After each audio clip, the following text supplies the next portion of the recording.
todos e todas.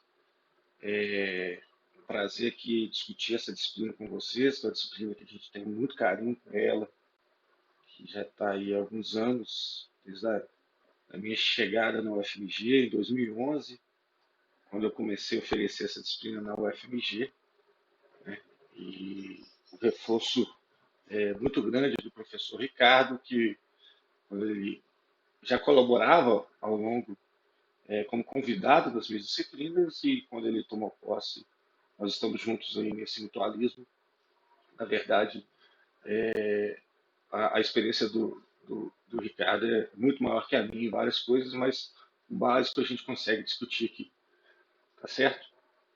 Então vamos começar nessa primeira aula bem rápida, que eu vou discutir com você sobre teste T e modelos lineares.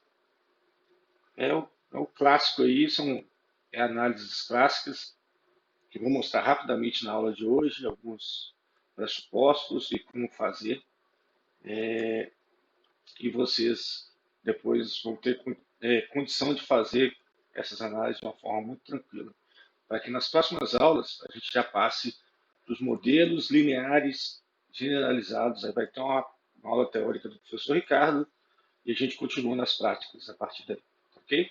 Então vamos lá. Primeiro, o que é o teste T? O teste T de Student. É um teste de hipótese que usa conceitos estatísticos para rejeitar ou não uma hipótese nula, quando a estatística desse teste segue uma distribuição de T de Student. Então tem todo um pressuposto por trás disso. Tá?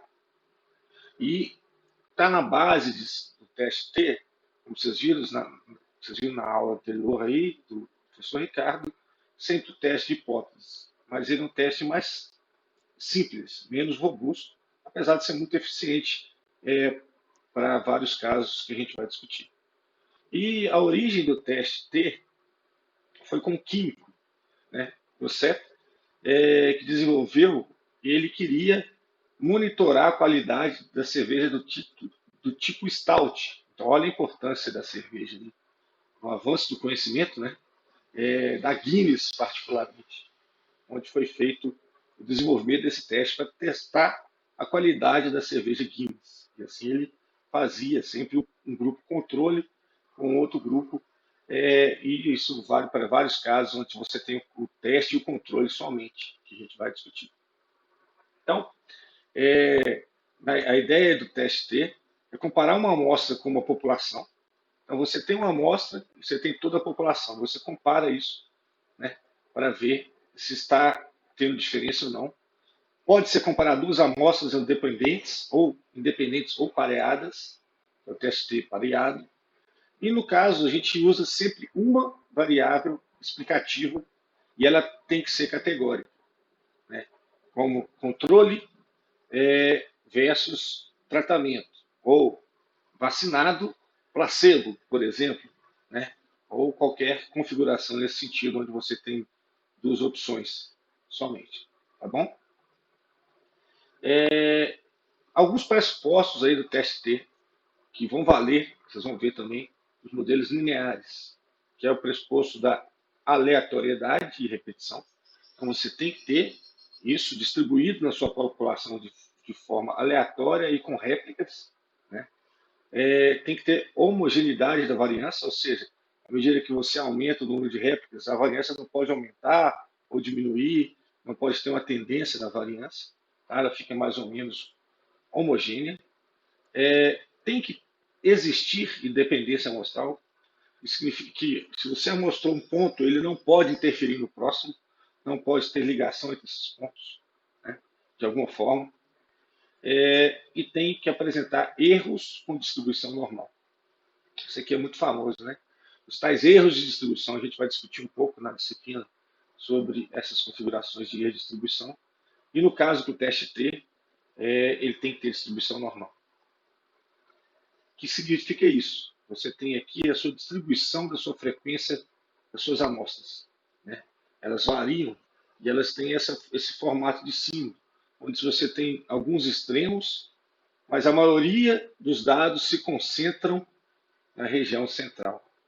Ou seja, a média e a variância né? A média é igual à variância, que é igual à moda, que está nessa região central do sino. Isso é aqui uma distribuição normal dos seus dados. Então, quando você faz um teste dos seus dados, ele tem que cair dentro dessa situação. Ok? Aqui está, então, o que é permitido? Na verdade, é que 95% da sua amostra estejam aqui. Né? Você pode ter 2,5% com uma distribuição abaixo, né, dessa parte do sino aqui e 2,5 acima. Então, a grande, a maior parte dos dados se concentram nessa região central do sino, como vocês podem ver aqui. Isso são dados que têm distribuição normal. Então, para fazer o teste, você tem que fazer primeiro o teste T. Você tem que seguir todas esses pressupostos que estão aqui. Ó. Aleatoriedade, homogeneidade, dependência amostral e distribuição de erros normal. E a gente vai entender isso na prática daqui a pouco, né, como é que a gente testa essa situação. E os modelos lineares, os tais modelos lineares, são chamados modelos lineares aqueles que apresentam uma relação entre variáveis que seja linear nos parâmetros. O que quer dizer isso? Implica matematicamente que a variação de cada um dos parâmetros é independente dos demais no modelo e segue uma tendência linear. Né? E quais são eles? É a maioria dos testes que a gente já conhece, os modelos de regressão, a quaisquer regressão linear, né? Então é um modelo linear. As análises de variância também cabem, variância, covariância, né? Elas se enquadram também dentro dos modelos lineares. E aqui, né, estão os pressupostos. Vejam que são muito similares ao que a gente já discutiu. Aleatoriedade e repetição, então tem que ter repetição na sua população, tem que ser distribuída de forma aleatória, né? Tem que ter homogeneidade de variância, tem que ter independência amostral, sempre lembrando disso. Então, se você amostra um dado, se você quer entrar com um novo dado, ele tem que ser independente. Então, se aquele dado está sendo amostrado da mesma área de forma repetida, ele não é independente, só para a gente lembrar. E, novamente, aqui, os tais erros com distribuição normal. Tá? A gente já viu na teoria o que significa.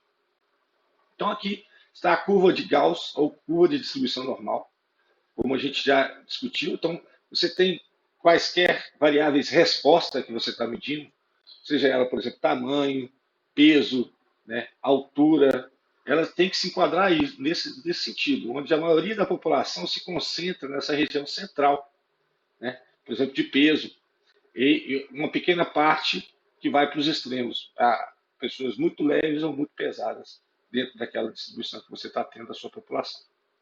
Ok? E essa curva de Gauss, que é essa teoria do limite central, ela discute exatamente isso. Né? Para todo tipo de variável aleatória, com poucas exceções, que estiver a amostra suficiente grande, vamos colocar um número mágico inicialmente aqui, por exemplo, um N amostral de 30, a frequência desses dados se assemelhará a uma curva de distribuição normal, que é essa de cima, que eu estava falando com vocês. Assim, podemos testar a hipótese com base na razão F, uma vez que os conceitos parâmetros da curva você vai trabalhar com média e desvios, que foi um pouco, né, que o professor Ricardo já discutiu com vocês na aula anterior. Se enquadra dentro desse limite central da curva de Gauss, né, e tem distribuição normal, são consideradas análises paramétricas. Muito bem. Quais são as análises paramétricas que a gente conhece? O teste T, já falamos rapidamente dele. Análise de variância, regressão linear, análise de covariância, teste de Tukey, que é um pós-teste, né, quando você tem vários tratamentos, entre outros. Esses são os mais conhecidos que vocês devem ter escutado aí ao longo da sua carreira. Na maioria, eles aparecem todos aqui, são todas análises paramétricas. São análises paramétricas, elas seguem aqueles pressupostos que a gente já discutiu, e principalmente a curva de distribuição de erros normal. Tá? E vão seguir uma equação linear.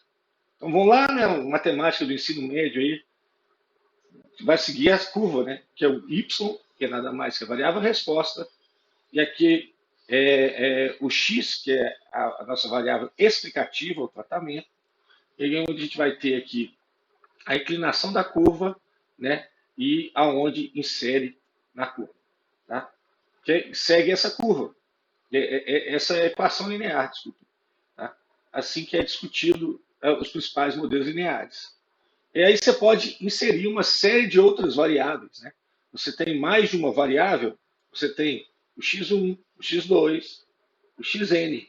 E assim são todos ainda modelos lineares. Vou dar outros exemplos de modelos lineares. Né? Mas isso aqui só lembrando. Então aqui a gente tem a variável resposta, os parâmetros, né, que você tem aqui da variável explicativa, qualquer, a gente vai discutir isso. Tá? O B aqui, que é a inclinação, que é o parâmetro desconhecido, aqui a gente vai ter o erro. E o intercepto é quando o x for zero, é onde insere no y, é o intercepto, onde começa a curva. Okay? E a gente tem vários tipos de modelos lineares, como vocês podem ver aqui. Ó. Tem desde do clássico, né, A mais BX, que é uma equação linear.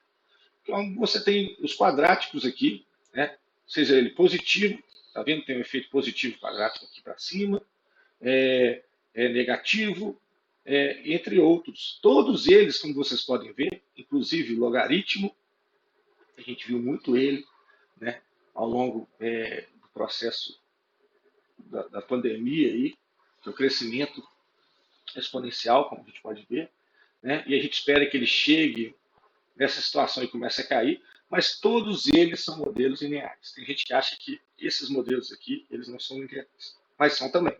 É um modelo quadrático, também é linear. Ok?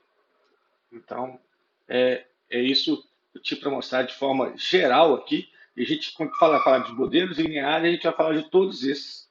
E o que mais a gente utiliza, né, é o A mais BX. Mas se a gente coloca outras variáveis explicativas, elas vão entrando aqui, ó, um BX1, BX2, assim como se a gente quiser, eventualmente, ter um efeito quadrático, como a gente vê em gradiente latitudinal, onde a região central do Equador, a gente espera em termos de diversidade algo nesse sentido, então é quadrático, assim tem vários outros exemplos.